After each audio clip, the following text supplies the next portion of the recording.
So my call is that it's going to be about the 2-year mark of the Trump administration that you'll see the results of the kind of labor energy being shifted around.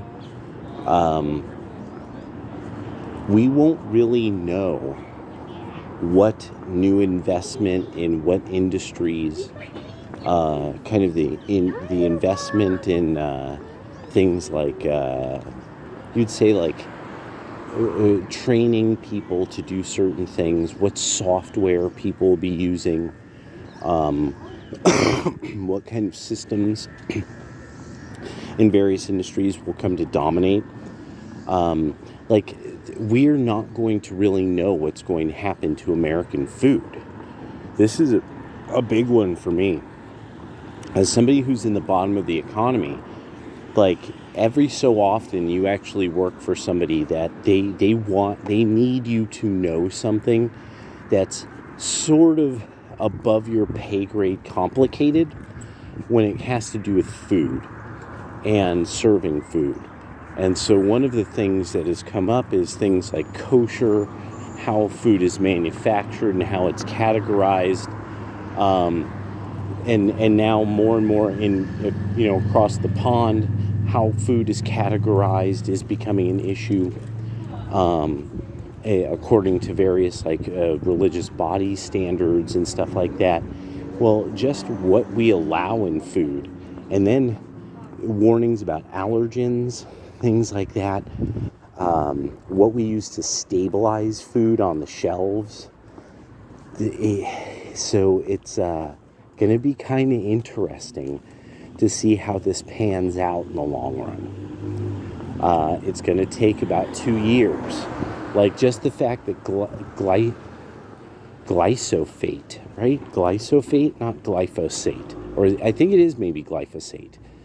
Just the fact that that's even being discussed and brought up already is a big deal.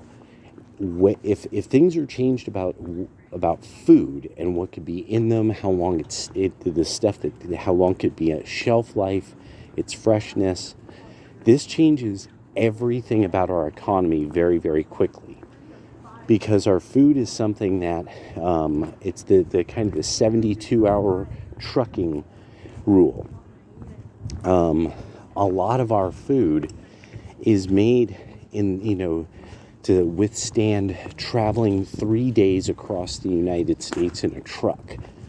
And if there's massive changes to, the what can be in food, like you can't have these or those preservatives, things like that, it won't really be an issue of, they'll just figure out crazy preservatives to put into it. No, we already actually have a model for this. The European standards on a variety of food additives, all we got to do is adopt them. And that changes a huge amount of our economy. I mean, I just can't even express it being in that at the bottom. And but it's the food industry.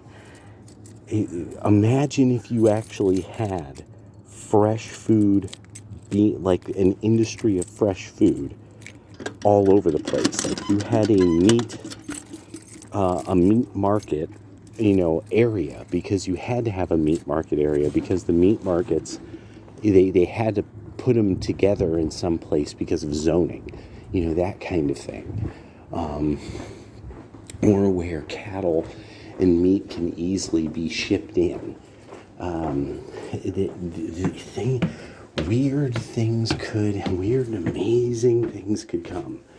We just have to be ready to get creative.